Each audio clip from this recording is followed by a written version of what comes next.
إن الحمد لله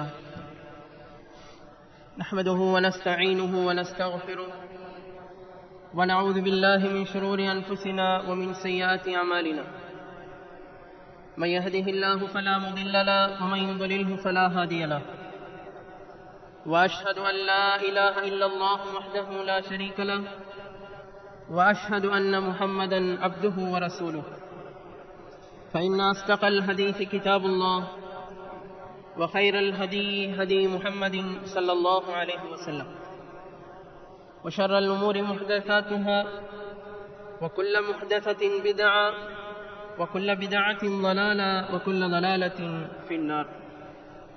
أما بعد، أعوذ بالله من الشيطان الرجيم. بسم الله الرحمن الرحيم. قاف القرآن المجيد بل عجبوا أن جاءهم منذر منهم فقال الكافرون هذا شيء عجيب. சர்வ புகழும் அகிலங்கள் அனைத்தையும் படைத்து ஆட்சி செய்து கொண்டிருக்கக்கூடிய எல்லாம் வல்ல அல்லாஹ் சுப்ஹானஹு ஜல்ல ஷானுஹு தஆலா ஒருவனுக்கு சொந்தமானதாக.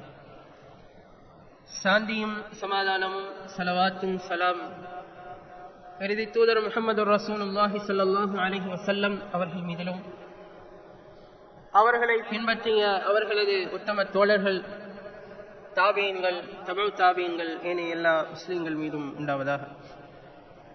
அல்லாஹும்ம ஸல்லி அலா முஹம்மதின் வ அலா ஆலி முஹம்மத் கமா ஸல்லைத அலா இப்ராஹீம வ அலா ஆலி இப்ராஹீம இன்னக ஹமீதும் மஜீத். அல்லாஹும்ம பாரிக் அலா முஹம்மதின் வ அலா ஆலி முஹம்மத் கமா பாரக்த அலா இப்ராஹீம வ அலா ஆலி இப்ராஹீம இன்னக ஹமீதும் மஜீத். அல்லாஹ் தஆலா இந்த உலகில் மனிதர்கள் நேர்வழி பெற வேண்டும் என்பதற்காக அந்த நேர்வழிக்குரிய வழிகாட்டலை அவனுடைய தூதர்கள் மூலமாக இந்த பூமிக்கு அனுப்பி வைத்திருக்கிறார். அந்த வழிகாட்டலின் மூலமாக பெறப்படக்கூடிய அந்த வழியை பொறுத்தவரையில் அது ஒரு வழியாகத்தான் இருக்கும். அல்லாஹ்வினுடைய அந்த வழிகாட்டலின் மூலமாக அவனுடைய அந்த வஹியை பின்பற்றி நடப்பதின் மூலமாக இந்த சத்தியம் என்கின்ற அந்த பாதை ஒரே பாதையாக ஒரே வழியாக அது காட்சியது. பல்வேறு அமைப்புகள் பல்வேறு வழிகளை பொறுத்தவரையில் அது அல்லாஹ்விடம் இருந்து வந்தது அல்ல. அல்லாஹ் தஆலாவினுடைய வேதங்களிலே முரண்பாடுகள் கிடையாது, அவனுடைய வகையிலே குளறுபடிகள் கிடையாது. அந்த வகையின் மூலமாக பெறப்படக்கூடிய அந்த சத்தியத்தை பொறுத்தவரையில் அது அந்த ஒரு சத்தியம்தானே ஒழிய பல அமைப்புகள் பல வழிகள் இருந்து கொண்டு அனைத்தும் சத்தியம் என்று சொல்ல முடியாது. இந்த உண்மையை புரிந்தவர்களாகத்தான் நாம் அனைவரும் அல்லாஹ்வினுடைய வகையை பின்பற்றக்கூடிய அந்த சத்திய கூட்டத்திலே நாங்கள் இணைந்திருக்கிறோம். இந்த வழியை நாங்கள் பின்பற்றுவதற்கும் இதிலே நாம் தொடர்ச்சியாக பயணிப்பதற்கும் எங்களுடைய இறுதி மூச்சு வரைக்கும் இதிலே வாழ்ந்து மரணிப்பதற்கும் எங்களிடத்திலே அத்தியாவசியமான ஒரு பண்பு தேவைப்படுகிறது. அந்த பண்பை பொறுத்தவரையில் ஒரு மனிதன் இந்த சத்தியத்திலே அவன் தொடர்ச்சியாக வாழ வேண்டும் என்றால் அவனிடத்திலே இந்த பண்பு என்பது அத்தியாவசியமாக கட்டாயமாக இருக்க வேண்டியிருக்கிறது. அந்த பண்பு என்ன என்று நாங்கள் அவதானித்தால் அஸ்ஸபர் என்ற அந்த பொறுமை, நிதானம், அவசரப்படாத தன்மை, கோபங்களுக்கு இடம் கொடுக்காத தன்மை, எந்த ஒரு விடயத்தையும் அலசி ஆராய்ந்து முடிவெடுக்கக்கூடிய அந்த தன்மை என்கின்ற இந்த பொறுமை என்பது இந்த சத்தியத்தை பின்பற்றக்கூடிய ஒவ்வொரு முஸ்லிமிடத்திலும் அத்தியாவசியமாக இருக்க வேண்டிய ஒரு அம்சமாக காணப்படுகிறது. அதனால்தான் அல்லாஹ் தஆலா அல் குர்ஆனில் வஸ்தஈனு பிஸ்ஸப்ரி வஸ்ஸலாத், நீங்கள் பொறுமையை கொண்டும் தொழுகையை கொண்டும் அல்லாஹ்விடத்திலே உதவி தேடுங்கள் என்று சொல்லிவிட்டு சொல்கிறான். வ இன்னஹா லகபீரத்து, நிச்சயமாக அந்த பொறுமை என்பது பாரமான ஒரு விஷயமாக இருக்கும். சுமப்பதற்கு ஒரு சிரமமான ஒரு விடயமாக அந்த பொறுமை இருக்கும். இதிலிருந்து யார் விதிவிலக்கு அடைவார்கள் என்றால் இல்லா அலல் ஹாஷிஈன், எவர்கள் அல்லாஹ்வை அஞ்சக்கூடியவர்களாக இருக்கிறார்களோ அவர்களை தவிர ஏனையவர்களுக்கு இந்த பொறுமை என்பது பாரமானதாக இருக்கும் என்று அல்லாஹ் தஆலா சொல்கிறார். பொறுமை என்பதை ஒரு குறிப்பிட்ட ஒரு வட்டத்தோடு நாங்கள் நிறுத்திவிட முடியாது. அதனை பல வகைகளிலே நாங்கள் சிந்தித்து அத்தகைய பொறுமைகள் எங்களிடத்திலே இருக்கிறதா என்பதை நாங்கள் பார்க்க வேண்டியிருக்கிறது. பொறுமையை பொறுத்தவரையில் அல்லாஹ்வினுடைய கட்டளைகளை நிறைவேற்றுவதற்காக, அவன் எங்கள் மீது சுமத்தி இருக்கக்கூடிய கடமைகளை நிறைவேற்றுவதற்காக நாங்கள் சிரமப்பட்டு செய்யக்கூடிய ஒவ்வொரு முயற்சியும் நிச்சயமாக அது பொறுமையோடு சம்பந்தப்படும். பொறுமை இல்லாதவனுக்கு அந்த முயற்சி இருக்காது. பொறுமை இல்லாதவன் அதிலே தியாகம் செய்ய முன்வர மாட்டான். அந்த கடமை அவன் செய்வதற்காக வேண்டி அவன் ஒரு காலமும் அவன் தன்னை தயார்படுத்திக் கொள்ள மாட்டான். பொறுமை நிச்சயமாக அல்லாஹ்வினுடைய அந்த கடமைகளை, அல்லாஹ் எங்களுக்கு இட்டிருக்கக்கூடிய அந்த கட்டளைகளை நிறைவேற்றக்கூடிய அந்த சந்தர்ப்பங்களிலே அதனை செய்வது எங்களுக்கு பாரமானதாக தோன்றும், சிரமமானதாக காணப்படும், கஷ்டமானதாக தெரியும், இழப்பு ஏற்படுவது போன்று தோன்றும். அந்த சந்தர்ப்பங்களில் எல்லாம் தன்னை அவர் பொறுமையாக அந்த கடமையிலே ஈடுபடுத்துகின்ற விடயங்களிலே அவர் தன்னை ஈடுபடுத்த வேண்டும். அதே போன்று அல்லாஹு தஆலா தடுத்திருக்கக்கூடிய விடயங்களை எடுத்துக்கொண்டால் அவைகளை பொறுத்தவரையில் எங்களுடைய மனங்கள் அதனை செய்வதற்கு அலைபாயும். மனங்கள் ஆசைப்படும். அதுவும் குறிப்பாக இளம் வயதினரை பொறுத்தவரையில் அவர்களுடைய மனம் பல மடங்கு அல்லாஹ் தடுத்த விடயங்களை செய்கின்ற விடயங்களிலே அது தூண்டிக்கொண்டே இருக்கும். இந்த நேரத்திலும் பொறுமை அத்தியாவசியமாக தேவைப்படுகிறது. அல்லாஹு தஆலா தடுத்த தனக்கு ஆசையான அந்த விடயங்களை, செய்தால் இன்பம் அளிக்கக்கூடிய அந்த விடயங்களை அல்லாஹுக்காக வேண்டி தடுத்துக் கொள்வது என்பது அது எல்லோராலும் செய்ய முடியாது. எவர்களுடைய உள்ளங்களிலே பொறுமை இருக்கிறதோ, எவர்கள் இந்த நேரத்திலே தங்களுடைய மனோ இச்சையை கட்டுப்படுத்திக் கொள்கிறார்களோ, தங்களுடைய ஆசைகளை கட்டுப்பாட்டிற்குள் வைத்திருக்கிறார்களோ, அவர்களால் தான் இந்த அதாவது தடுக்கப்பட்ட விடயங்களை தவிர்த்து கொள்கின்ற அந்த விடயமும் சாத்தியப்படும். எனவே பொறுமை என்கின்ற விடயத்திலே நாங்கள் கவனிக்க வேண்டிய முதலாவது விடயம், கடமைகளை பொறுமையோடு செய்ய வேண்டும், தடுக்கப்பட்ட விடயங்களை பொறுமையோடு நாங்கள் தவிர்த்து கொள்ள வேண்டும். அல்லாஹ் தஆலா அல் குர்ஆனிலே சொல்கிறார், வல்லதீன ஸபரு இப்திகாஅ வஜ்ஹி ரப்பிஹிம், விசுவாசிகளை பொறுத்தவரையில் அவர்கள் தங்களுடைய ரப்பினுடைய முகத்தை நாடுவதற்காக, அவனுடைய அந்த எதிர்பார்ப்பின் காரணமாக அவர்கள் பொறுமையோடு பயணிக்கக்கூடியவர்களாக இருப்பார்கள். வஅகாமு ஸலாஹ், அந்த பொறுமையோடு அவர்கள் தொழுகையை நிலைநாட்டக்கூடியவர்களாக இருப்பார்கள். வஅன்ஃபகு மிம்மா ரஸக்னாஹும் சிர்ரன் வஅலானியா, நாங்கள் அவர்களுக்கு வழங்கி இருக்கக்கூடியவற்றை அவர்கள் பகிரங்கமாகவும் இரகசியமாகவும் செலவழிக்கக்கூடியவர்களாக இருப்பார்கள். கஷ்டப்பட்டு உழைப்பார்கள், சிரமப்பட்டு உழைத்திருப்பார்கள், ஆனால் அதனை அவர்கள் பொறுமையோடு அல்லாஹ்வினுடைய முகத்திற்காக செலவழிக்கக்கூடியவர்களாக இருப்பார்கள். வயத்ரஊன பில் ஹஸனத்தி ஸய்யா, தீமையான விடயங்களை நல்ல விடயங்களின் மூலமாக அவர்கள் தடுத்துக் கொள்வார்கள். உலாஇக லஹும் அக்பத்தார், அவர்களுக்குத்தான் மறுமையினுடைய அந்த இறுதி, அந்த சுவனபதியான அந்த இறுதி முடிவு இருக்கிறது என்று சூரத்துர் ரஅத் என்ற அத்தியாயத்தினுடைய 22வது வசனத்திலே அல்லாஹ் சொல்கிறார். எனவே அல்லாஹ் தஆலா விசுவாசிகளை பொறுத்தவரையிலே இங்கு குறிப்பிடக்கூடிய முதலாவது அம்சம் என்னவென்றால், அவர்கள் பொறுமையோடு இந்த சத்தியத்திலே பயணிப்பார்கள். ஒவ்வொரு கடமையை நிறைவேற்றுகின்ற பொழுதும் அவருடைய மனம் விரும்பாமல் இருக்கக்கூடிய அந்த சந்தர்ப்பத்திலும் பொறுமையோடு அந்த கடமைகளை நிறைவேற்றக்கூடியவர்களாக இருப்பார்கள்.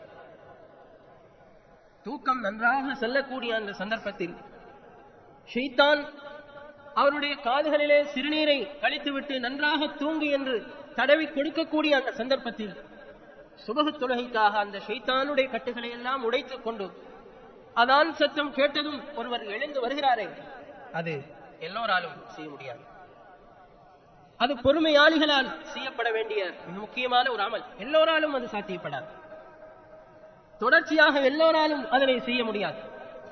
எவர்கள் அல்லாஹ்வினுடைய கட்டளைகளை நிறைவேற்றுகின்ற விடயங்களிலே ஏற்படக்கூடிய சிரமங்களை சகிக்கக்கூடியவர்களாக இருக்கிறார்களோ அவர்களால் தான் இந்த விடயங்கள் சாத்தியப்படுகின்றன.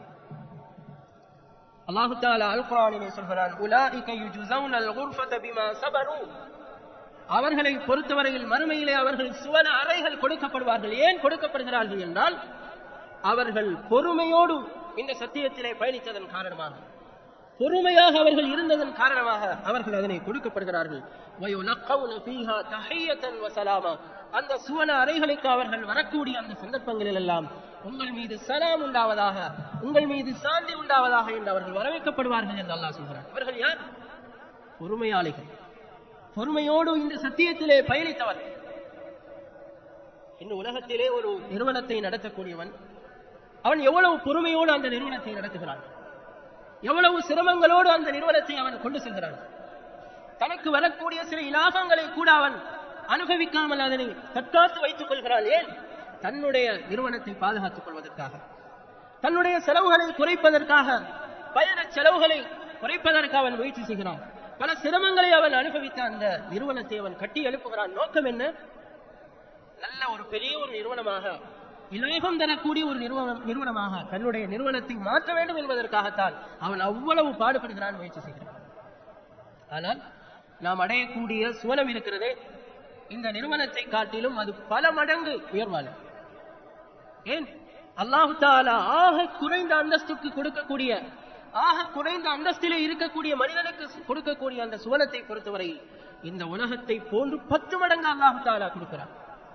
உனக்கு நாடியதெல்லாம் அதிலே இருக்கிறது என்று அல்லாஹு தஆலா கொடுக்கிறார். இதனை அடைவதற்கு ஒருவர் எவ்வளவு பொறுமைகளை செய்ய வேண்டியிருக்கிறது, எவ்வளவு பொறுமைகளை சுமக்க வேண்டியிருக்கிறது, எவ்வளவு தியாகங்களை அவர் செய்ய வேண்டியிருக்கிறது. ஆனால் அதனை நாங்கள் செய்வதற்கு தயாரில்லை, அந்த பொறுமைகளை சுமப்பதற்கு தயாரில்லை. எங்களுடைய உலக இன்பங்கள், உலக கவர்ச்சிகள், இவைகளை நிறைவேற்றுவதற்கு, இதிலே நாங்கள் எங்களுடைய கவனங்களை செலுத்துவதற்குத்தான் நாங்கள் முழுமையாக ஈடுபட்டுக் கொண்டிருக்கிறோம். ஆனால் அல்லாஹ் தஆலா வழங்கக்கூடிய மிகப்பெரிய ஒரு வெகுமதி உலகத்தை போன்று 10 மடங்கு விசாலமான அந்த சுவர்க்கம். இதற்காக வேண்டி சிறு ஒரு தியாகத்தையும் செய்ய நாங்கள் தயாரில்லை. அதற்காக முயற்சி செய்த ஒரு கடமையை செய்வதற்கு எங்களுக்கு விருப்பம் இல்லை. இதிலே பின்னடைவு செய்கிறோம், சோம்பேறித்தனப்படுகிறோம், இதிலே கஞ்சத்தனங்களை நாங்கள் செய்கிறோம், எங்களை நாங்களே ஏமாற்றிக் கொண்டிருக்கிறோம். எனவே இந்த விடயங்களை நாங்கள் நன்றாக புரிந்து கொள்ள வேண்டும். அல்லாஹு தஆலா யாருக்கு சுவர்க்கத்தை கொடுக்கிறான் என்றால், எவர்கள் இந்த சத்தியத்திலே பொறுமையோடு அல்லாஹ்வுடைய கட்டளைகளை நிறைவேற்றிக் கொண்டும், அல்லாஹு தஆலா சுமத்திய கடமைகளை நிறைவேற்றிக் கொண்டும், அல்லாஹ் தடுத்த விடயங்களை பொறுமையோடு தவிர்த்து கொள்கிறார்களோ அவர்களுக்கு தான் இந்த பாக்கியம் கிடைக்கிறது. அதே போன்று இந்த சத்தியத்திலே பயணிக்கக்கூடியவர்களை பொறுத்தவரையில் அல்லாஹ்வுடைய கடமைகளை நிறைவேற்றுவதோடு அதனை சரியாக அவர்கள் நிறைவேற்றி செல்லக்கூடிய அந்த சந்தர்ப்பத்திலும் அவர்களுக்கு பல்வேறு விதமான சோதனைகளையும் அல்லாஹு தஆலா கொடுக்கிறான். அந்த சோதனைகள் விடயத்திலும் அவர்கள் பொறுமையை கையில எடுக்க வேண்டியிருக்கிறது.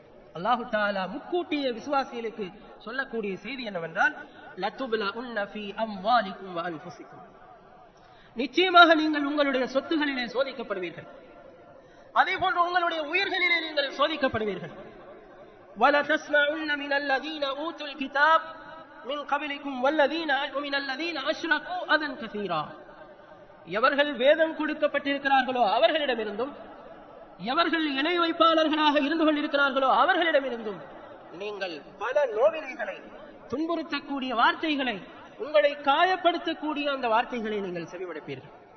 وَإِنْ تَصْبِرُوا, இந்த இடத்திலே நீங்கள் பொறுமையாக இருந்தால், நீங்கள் அல்லாஹ்வை பயந்து கொண்டு தொடர்ந்து இந்த சத்தியத்திலே நீங்கள் பயணித்தால்,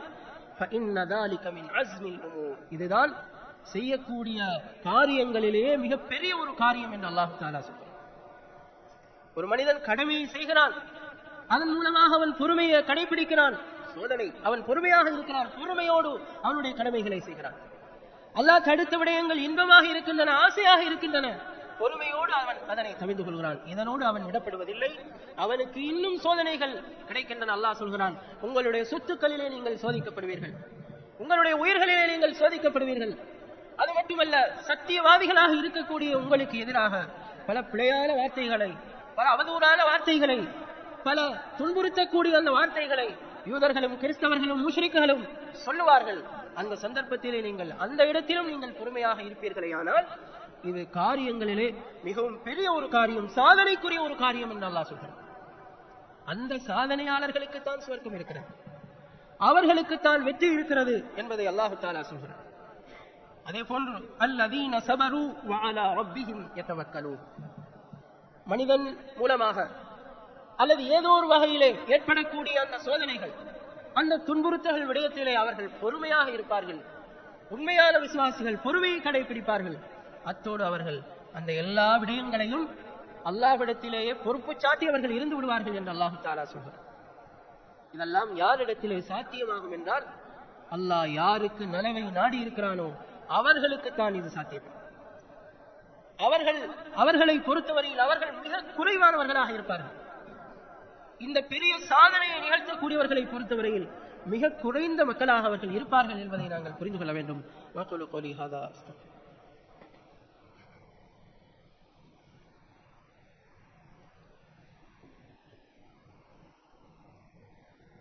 அல்ஹம்துலில்லாஹ் வஸ்ஸலாத்து வஸ்ஸலாமு அலா ரசூலில்லாஹ் முஹம்மது இப்னு அப்துல்லாஹ். இந்த சத்தியத்திற்காக அல்லாஹ்வினுடைய தீன் நிலைநாட்டப்பட வேண்டும் என்பதற்காக மிக கடுமையாக சிரமப்பட்டவர்கள் நபிமார். கடுமையாக அவர்கள் சோதிக்கப்பட்டார்கள்.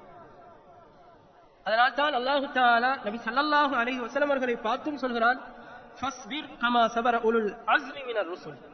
எப்படி முன் சென்ற அந்த தூதர்கள் அல்லாஹ்வினுடைய அந்த தூதுத்துவத்தை எட்டி வைக்கின்ற விடயத்தில், சத்தியத்தை எடுத்துச் சொல்கின்ற விடயத்திலே எப்படியெல்லாம் அவர்கள் பல சோதனைகளை அனுபவித்து பொறுமையாக இருந்தார்களோ அதே போன்று நீங்கள் பொறுமையாக இருங்கள். வலா தஸ்தஅஜில் லஹும், இவர்களுக்காக நீங்கள் அவசரப்பட்டு விடாதீர்கள் என்று அல்லாஹ் தஆலா சொல்கிறார். நபி ஸல்லல்லாஹு அலைஹி வஸல்லம் அவர்களுக்கு அல்லாஹ் உபதேசம் செய்கிறார். முன் சென்ற நபிமார்கள் பல சோதனைகளுக்குள் அவர்கள் உள்ளானார்கள். இந்த சத்தியத்தை எடுத்துச் சொல்கின்ற பொழுது, அதனை நிலைநாட்டுகின்ற பொழுது, சமூகத்துக்கு மத்தியிலே இதுதான் சத்தியம் என்று அடையாளப்படுத்துகின்ற பொழுது பல்வேறுபட்ட சோதனைகளையும் கஷ்டங்களையும் அவர்கள் முகம் கொடுத்தார். அதிலே உதாரணத்திற்கு அல்லாஹ் தஆலா நபி நூஹ் அலைஹிஸ்ஸலாத்து வஸ்ஸலாம் அவர்களுடைய அந்த செய்திகளை எங்களுக்கு சொல்லி காட்டுகிறான். நூஹ் அலைஹிஸ்ஸலாம் பல சிரமங்களை அனுபவித்த ஒரு நபி. அல்லாஹ்வினுடைய தீனை நிலைநாட்டுவதற்காக, அதனை போதிப்பதற்காக வெகு நீண்ட ஒரு காலம் தன்னுடைய சமூகத்தோடு பொறுமையோடு அந்த சத்தியத்தை எடுத்துரைத்த மனிதர். எந்த அளவு அவர்களுடைய அந்த சத்தியத்தை எடுத்துரைத்த காலம் இருக்கிறது என்றால் சுமார் 50-60 வருடங்கள் அல்ல. அல்லாஹ் சொல்கிறான் 950 வருடங்கள் தன்னுடைய சமூகத்திலே இருந்து கொண்டு அந்த சத்தியத்தை அவர் எடுத்துரைத்தார். அதிலே அவர் எவ்வளவு பொறுமைகளை கையில் எடுத்துக்கொண்டார்கள், எவ்வளவு கஷ்டங்களை அவர்கள் சுவைத்தார்கள். அல்லாஹ் தஆலா இதனை படிப்படியாக ஸல்லல்லாஹு அலைஹி வஸல்லம் அவர்களுக்கு கொடுக்கிறார். அந்த சமூகத்துக்கு இந்த சத்தியத்தை சொன்ன சந்தர்ப்பங்களில் எல்லாம் கடுமையான வாதங்களை அவர்கள் செய்தார்கள், கடுமையான தர்க்கங்களை அவர்கள் செய்தார்கள். அதே போன்று இந்த சத்தியம் முன்வைக்கக்கூடிய சந்தர்ப்பத்திலே நூஹ் அலைஹிஸ்ஸலாம் அவர்கள் இந்த மார்க்கத்தை சொன்னால் அந்த இடத்தை விட்டு உடனே விரண்டு ஓடி விடுவார்கள்.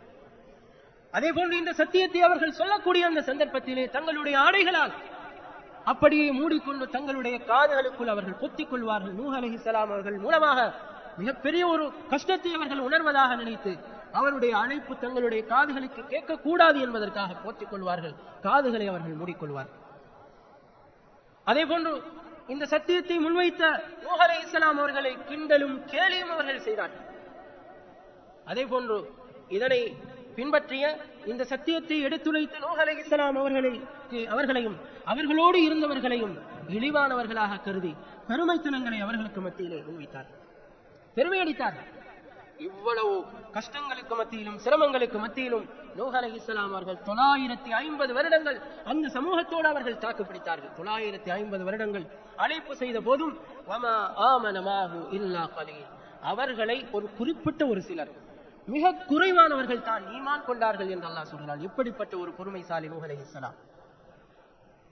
அதே போன்று அவர்களை பின்பற்றியவர்களை பொறுத்தவரையிலே மிக குறைவானவர்களாக இருந்தார்கள். அந்த குறைவானவர்களும் எப்படி இருந்தார்கள் என்றால், அங்கே அந்த சத்தியத்தை நிராகரித்த அந்த சமூகத்தினுடைய பார்வையிலே அவர்கள் மிக இழிவானவர்களாக, ஏளனமானவர்களாக, கூலி வேலை செய்யக்கூடியவர்களாக, பண வசதி இல்லாதவர்களாக, படிப்பறிவு குறைந்தவர்களாக அவர்கள் இருந்தார்கள். மிக குறைவானவர்கள் பேர் பின்பற்றினார்கள். 950 வருட தாவத்துக்கு பிறகும் பின்பற்றியவர்களில் அனைவரும் அராதிலூன், மிக அதாவது தாழ்ந்த சமூகம் தான் அவர்களை பின்பற்றினார்கள்.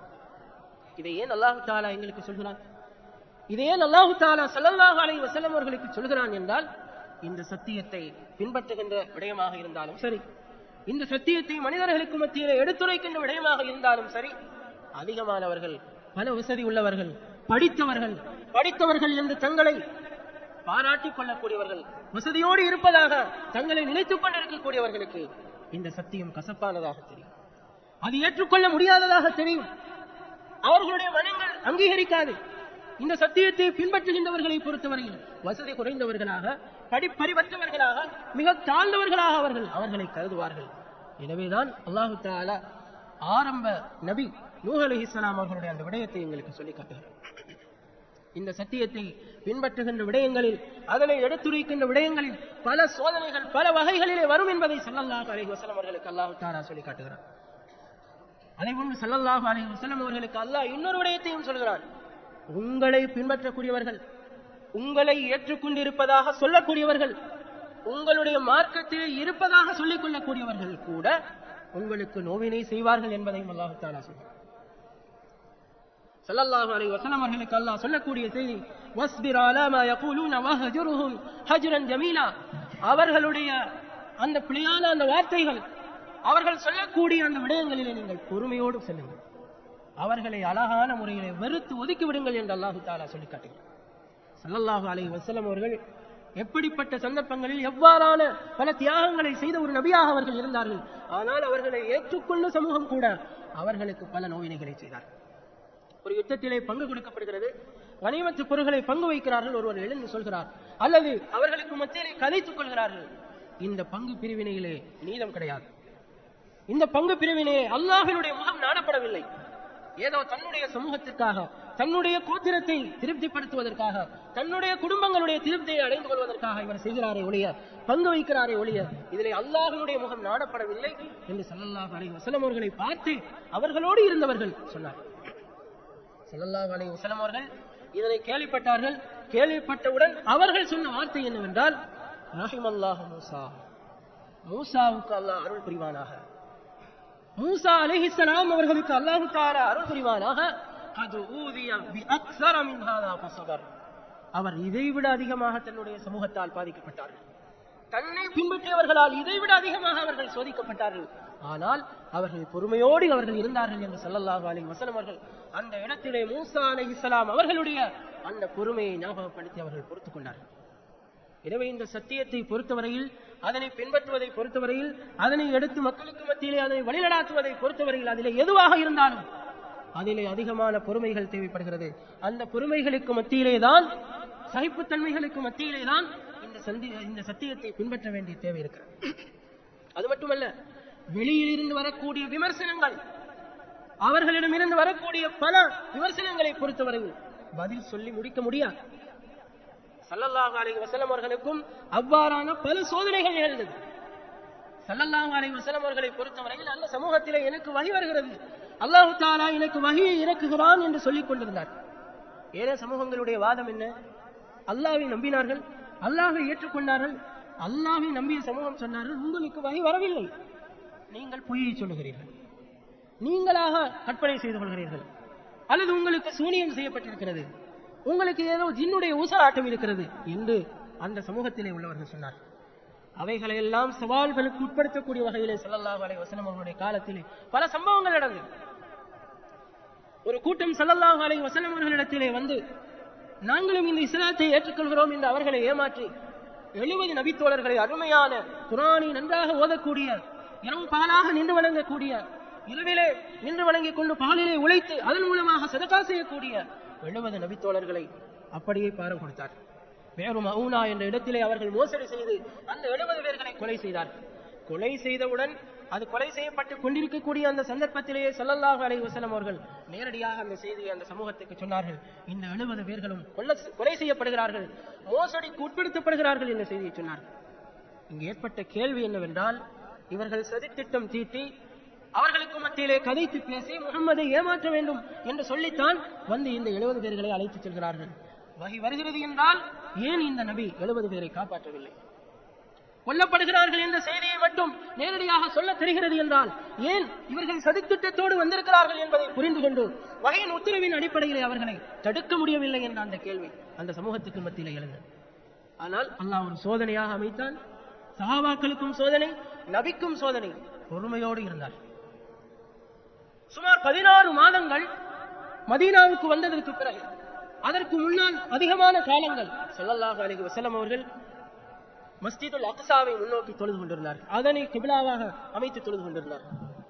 அதற்கு பிறகுதான் அல்லாஹு தஆலா திடீரென்று ஒரு மாற்றத்தை செய்கிறான். உங்களுடைய கிபிலா மாற்றப்படுகிறது. நீங்கள் இதுவரைக்கும் முன்னோக்கி தொழுத அந்த திசை மாற்றப்படுகிறது. நீங்கள் காபத்துல்லாவை நோக்கி தொழுங்கள் என்று அல்லாஹ்வுடைய கட்டளை வருகிறது. சில அறிவியினர்கள் கேட்டார்கள், இவர்களுடைய அந்த திசையை மாற்றியது எது? இவர்கள் ஏன் மாறிப்போனார்கள்? அல்லாஹ் இடம்பெயர்ந்து விட்டானா? அல்லாஹ்வுடைய அரிசி இவர்கள் வேறு பக்கம் தூக்கி வைத்து விட்டார்களா என்றெல்லாம் கேட்கக்கூடிய அளவுக்கு அவர்களுடைய அந்த கேள்விகள், அறிவீனமான அந்த கேள்விகள் காணப்பட்டன. அது ஒரு சோதனை. முஸ்லிம்களே ஸல்லல்லாஹு அலைஹி வஸல்லம் அவர்களிடத்திலே வந்து கேட்டார்கள், அல்லாஹ்வின் தூதரே, ஏற்கனவே பல பேர் மரணித்து விட்டார்கள், அவர்கள் எல்லாம் மஸ்ஜிதுல் அக்ஸாவை நோக்கி தொழுதிருக்கிறார்களே அல்லாஹ்வின் தூதரே, அவர்களுடைய தொழுகையின் நிலைமை என்ன என்று கேட்டார்கள். ஸல்லல்லாஹு அலைஹி வஸல்லம் அவர்கள் சொன்னார்கள், அல்லாஹ் ஒருபோதும் அவர்களுடைய ஈமானை வீணடிக்க மாட்டான் என்று ஸல்லல்லாஹு அலைஹி வஸல்லம் அவர்கள் பதில் கொடுத்தார். இது ஒரு சோதனை. நபி ஸல்லல்லாஹு அலைஹி வஸல்லம் அவர்களுடைய மனைவி மீது இவர் ஒரு விபச்சாரம் செய்துவிட்டார் என்ற ஒரு படுதூறு சுமத்தப்பட்டது. ஒரு யுத்தத்திற்கு தன்னுடைய மனைவியை கூட்டி செல்கிறார்கள். ஆனால் அந்த மனைவி வாகனத்திலே இருக்கிறார்கள் என்று நினைத்து அந்த ஒட்டகத்திலே அப்படியே அந்த கூடாரம் ஏற்றப்படுகிறது. ஆனால் அன்னை ஆயிஷா ரலியல்லாஹு அன்ஹா அந்த வாகனத்திலே இருக்கவில்லை. ஆனால் யுத்தத்திலே தொலைந்து போன பொருட்களை பெற்றுக்கொள்ள வேண்டும் என்பதற்காக தாமதித்து வரக்கூடிய ஒரு நபித்தோழர் ஆயிஷா ரலியல்லாஹு அன்ஹா அவர்களை காண்கிறார்கள். எல்லோரும் சென்று விட்டார்கள், அன்னை ஆயிஷா அப்படியே இருக்கிறார்கள். எனவே அவர்களை தன்னுடைய வாகனத்திலே ஏற்றுக்கொண்டு வருகிறார்கள். இதனை பார்த்த சத்தியத்திற்குள்ளே இருந்தவர்கள், அல்லாஹ்வின் தூதர் ஸல்லல்லாஹு அலைஹி வஸல்லம் அவர்களோடு இருந்தவர்கள் இட்டுக்கட்டளை ஏற்படுத்தி விட்டார்கள். இந்த நபித்தோழருக்கும் அன்னை ஆயிஷாவுக்கும் இடையிலே பிழையான தொடர்பு, விபச்சார தொடர்பு மதீனாவை கொந்தளித்தது. அல்லாஹ் தஆலாவுக்கு அன்றைய தினமே வஹி அறிவித்த அன்னை ஆயிஷாவை தூய்மைப்படுத்த முடியாதா? ஒரு மாதம் நீடித்தது. ஒரு மாதம் அல்லாஹ் தஆலா அதனை சோதனையாக அமைத்தான். அதற்கு பிறகுதான் வஹி இறக்கப்படுகிறது. அன்னை ஆயிஷா ரலியல்லாஹு அன்ஹா நிரபராதி என்ற வகை ஏற்படுத்தப்படுகிறது. அதற்குள்ளேயே கதைகள் போக வேண்டிய இடங்கள் எல்லாம் போய் சுற்றி அலைந்து ஸல்லல்லாஹு அலைஹி வஸல்லம் அவர்கள் கூட தன்னுடைய மனைவி மீது சந்தேகிக்கின்ற அளவுக்கு செல்லுகின்ற அளவுக்கு அந்த விடயங்கள் பெரிதாக ஆக்கப்பட்டன. சோதனையாக அன்றைய காலத்திலே அமைந்தது. அதே போன்று ஸல்லல்லாஹு அலைஹி வஸல்லம் அவர்களை பொறுத்தவரையில் நாம் ஷிர்க்கை ஒழிக்க வந்திருக்கிறோம், நிராகரிப்புகளை ஒழிக்க வந்திருக்கிறோம், சரியான சத்தியத்தை நிலைநாட்ட வந்திருக்கிறோம் என்ற அந்த சமூகங்களுக்கு மத்தியிலே, யூதர்களுக்கு மத்தியிலும் கிறிஸ்தவர்களுக்கு மத்தியிலும் மக்காவிலே இருந்தவர்களுக்கு மத்தியிலும் அறிவுகள் கொடுத்தார். ஆனால் அப்படிப்பட்ட ஸல்லல்லாஹு அலைஹி வஸல்லம் அவர்களுடைய அந்த அறிவுகளுக்கு மத்தியிலே ஒரு யூத பாதிரி ஸல்லல்லாஹு அலைஹி வஸல்லம் அவர்களிடத்திலே வந்து 2 ஷிர்க்குகள் உங்களிடத்திலே இருக்கிறது என்று சுட்டிக்காட்டினார். உங்களுடைய சமுதாயம் நல்லவர்கள் தான், ஆனால் உங்களிடத்திலே 2 ஷிர்க்குகள் காணப்படுகிறது. நீங்கள் காபாவின் மீது சத்தியம் செய்கிறீர்கள், செய்ய முடியாத ஷிர்க், இணை வைப்பு அல்லாஹ்வின் மீதுதான் நீங்கள் சத்தியம் செய்ய வேண்டும் என்று அவன் சொன்னான். நீங்கள் அல்லாஹ்வும் முஹம்மதும் நாடினால் என்று சொல்லுகிறீர்கள், இது சொல்ல முடியாத ஷிர்க், அல்லாஹ் நாடினால் என்று தான் சொல்ல வேண்டும் என்று அவன் சுட்டிக்காட்டினான். அவன் சுட்டிக்காட்டும் வரைக்கும் ஸல்லல்லாஹு அலைஹி வஸல்லம் அவர்களுடைய சமுதாயத்திலே அவர்களுடைய கண்முன்னிலையிலே அது நடந்து கொண்டிருந்தது. ஷிர்க்கை ஒழிக்க வந்த அந்த நபிக்கு தன்னுடைய சமுதாயத்திலே தனக்குள் இருக்கக்கூடிய 2 ஷிர்க்குகளை ஒழிக்க முடியவில்லை. மிகப்பெரிய ஒரு கேள்வியாக, திருப்திப்படுத்தப்பட முடியாத பதில்களை, திருப்திப்படுத்தக்கூடிய பதில்களை கொடுக்க முடியாத கேள்விகளாக அந்த கேள்விகள் அமைந்தது. ஆனால் அவைகள் எல்லாம் சத்தியத்திற்குரிய சோதனைகளாக அமைந்தது என்பதை நாங்கள் மறந்துவிடக்கூடாது. எனவே வஹி இறங்காத காலத்திலும் அல்லாஹ்வுடைய வஹியை மட்டும் நாங்கள் பின்பற்றிக் கொண்டிருக்கக்கூடிய இந்த காலத்தில் எங்களுக்கு மத்தியிலே பல சோதனைகள் வரும், பல விடயங்களை நாங்கள் அறியாமல் செய்யக்கூடிய வாய்ப்பு வரும். இந்த நேரங்களில் எல்லாம் கொள்கை என்ன என்பதைத்தான் பார்க்க வேண்டுமே ஒழிய, இது சரியான சத்தியமா என்றுதான் பார்க்க வேண்டுமே ஒழிய, நடந்து போன சம்பவங்களுக்கு பின்னால், நடந்து போன வரலாறுகளுக்கு பின்னால், ஒவ்வொரு சிறிய சிறிய சம்பவங்களுக்கு பின்னால் அதிலே மூக்கை நுழைத்துக் கொண்டு அதிலே எங்களுடைய முழு காலங்களையும் வீணாக்கிக் கொண்டிருப்பதிலே எந்த விதமான கவனமும் நாங்கள் செலுத்த வேண்டிய அவசியம் கிடையாது. சத்தியத்தை பொறுத்தவரையில் நாங்கள் அடித்துச் சொல்கிறோம், சத்தியம் என்பது இதுதான், அல்லாஹ்வினுடைய வகையை பின்பற்றக்கூடிய ஒரே ஒரு சத்தியம் இதுதான். அந்த அல்லாஹ்வின் தூதர் ஸல்லல்லாஹு அலைஹி வஸல்லம் அவர்கள் எப்படி ஒரு சத்திய கூட்டம் இருக்க வேண்டும் என்று காட்டினார்களோ அதே அமைப்பில் இருக்கக்கூடிய சத்தியம் இதுதான் என்று நாங்கள் சமூகத்துக்கு மத்தியிலே சொல்லிக் கொண்டிருக்கிறோம். இதனை சரியாக புரிந்து விளங்கி அமல்களோடும் இபாதத்துகளோடும் பள்ளியோடும் ஜமாஅத்தோடும் தொடர்புகளை ஏற்படுத்தி எங்களுடைய ஈமானை நாங்கள் பலப்படுத்திக் கொள்ளாமல் கடந்து போன சம்பவங்களை, பிழையானவர்களுடைய செய்திகளை கேட்டு அதன் மூலமாக இந்த சத்தியத்திலிருந்து விரண்டோடக்கூடிய அந்த சூழ்நிலைகளுக்கு நாங்கள் உள்ளாகிவிடக்கூடாது. அல்லாஹ் தஆலா எங்கள் ஒவ்வொருவரையும் பாதுகாக்க வேண்டும். ஒட்டு மொத்தத்தில் எல்லா வகைகளிலும் இந்த சத்தியத்தை பின்பற்றுகின்றவர்களுக்கு சோதனைகள் வரும். அல்லாஹ் தஆலா சோதனைகளை கொடுப்பான்.